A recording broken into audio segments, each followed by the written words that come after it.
Welcome to the IR News channel. Today's topic is how China and Russia hurt US by blocking US space. China and Russia have agreed on a navigation swap. Even in this context, the US continues to obstruct the stability and growth of relations between China and Russia and even demonstrates the intention that the US is afraid of China helping Russia. The international situation at this point is still not optimistic, and the local warming brought on by the US intervention continues unabatedly. The United States is fearful of losing its interests and is also concerned that its pride and joy in military might will not be maximized, but China cannot state with certainty that the United States is afraid, at the moment. Considering the size and scope of the military as it stands today, the US is worried about losing its interests and about not being able to fully enjoy its military might. The US military is among the strongest in the world from the perspective of scale and current military power, and its deterrence and influence should not be underestimated. Because of this strength, the US is able to act as it pleases throughout the world while also wanting to rely on its own superior strength to uphold its hard-earned hegemony. In order to achieve this goal, the United States started to rely on their own power to incite conflict between nations, focusing on the potential threat body. Started imposing severe sanctions and repression on Russia, and even urged Ukraine to declare the start of the Russian-Ukrainian conflict, seriously weakening Russia's military capability. You are aware that the three military superpowers of China, the United States, and Russia all possess a sizable number of nuclear weapons. If these weapons are combined, the deterrence effect will be unimaginably powerful. Therefore, in order to avert threats to US hegemony and might, the US has been making every effort to stop normal communication and cooperation between China and Russia. Currently, the confrontation between Russia and Ukraine has been inactive for half a year due to Europe's ongoing delivery of arms and equipment to Ukraine. Russia's military might has come under danger and suffered significant harm from an alliance led by the United States. To better safeguard his interests and rights, Vladimir Putin, the president of Russia, has declared a defense mobilization order, and stated that Russia will provide any and all weapons and equipment, including nuclear weapons, to defend the nation. As a result of Russia's extreme stance, the United States has swiftly distanced itself from the country, condemned Russia for the potential use of nuclear weapons in conflict, and declared its friendship for China while simultaneously expressing its mischievous intents. Isn't the US concerned that China will support Russia and that it won't be able to compete with it? And won't be able to fully utilize its own military force against two nations? However, China and Russia are not unreasonable nations and their cooperation and dealings are legitimate and legal in contrast to what the US side refers to as misbehavior. Of course, the US is also concerned that its most important interests will be harmed. The US is worried that China and Russia will work together to establish a new financial system, threatening the dollar hegemony that the United States has worked so hard to establish. Russia and China have just resumed their collaboration. The world is changing quickly, and technology is likewise evolving and upgrading quickly. To declare that the new era of representative technological items has arrived today, satellite navigation will inevitably have a crucial position.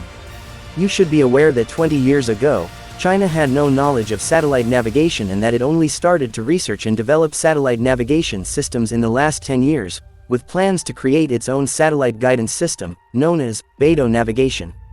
China's Beidou Navigation 3 has finally finished building out its network and achieved full domestic coverage during the past 2 years. China's Beidou has outperformed GPS in terms of precision positioning ability, despite not having been studied for as long as the US GPS. Presently, China is being approached by an increasing number of nations to use its Beidou system. Pakistan and Serbia are two prime examples. China and Russia will now work together once more in the area of space. And what merits China's notice is that the two parties have this time inked a navigation exchange agreement. As a result, China and Russia will be able to swap satellite systems in the future, providing an opportunity for both parties to complement one another's advantages. It's possible that many of you are unaware that Russia has its own satellite navigation system, known as the GLONASS navigation system. In truth, the United States GPS, the European Union's Galileo navigation, and Russia's GLONASS are the only three satellite navigation systems currently in use in the world. China then independently created its own navigation system, and the world's four main satellite systems started to steadily establish themselves after that. As it happens, the third generation of China's compass navigation has successfully been formed into a network, and its potent strength has helped more people and nations see and realize the potential of China's scientific and technological power cannot be understated. China's compass navigation has been continuously updated. Aside from China's strength, I think that Russia's collaboration with China must also reflect acknowledgement of China's strength. In the end, what is the Russian navigation system? What benefits does the Russian navigation system offer? Many refer to the GLONASS satellite from Russia as the ultra-high accuracy warrior because to its extensive coverage and precise positioning capabilities. Russia has 24 satellites to provide positioning and navigation services across its entire country. We should be aware of how huge Russia's area is, and the fact that only 24 satellites are utilized to cover the entire country demonstrates how overstated its capabilities are. However, GLONASS also has a significant drawback, namely that the satellite has a relatively short life cycle and is replenished very quickly, which necessitates a huge financial investment and is a significant issue that needs to be resolved. The signals from GLONASS and BeiDou can accept each other and exchange information thanks to the satellite navigation system's interoperability between China and Russia. This not only demonstrates the close and amicable cooperation between the two nations in aviation and space, but also demonstrates their mutual trust in one another. Both sides interacting. As we all know, Russia's economic situation has not been great during this time. As a result, China, Russia's brother, must now face the challenges and provide for Russia in a variety of ways.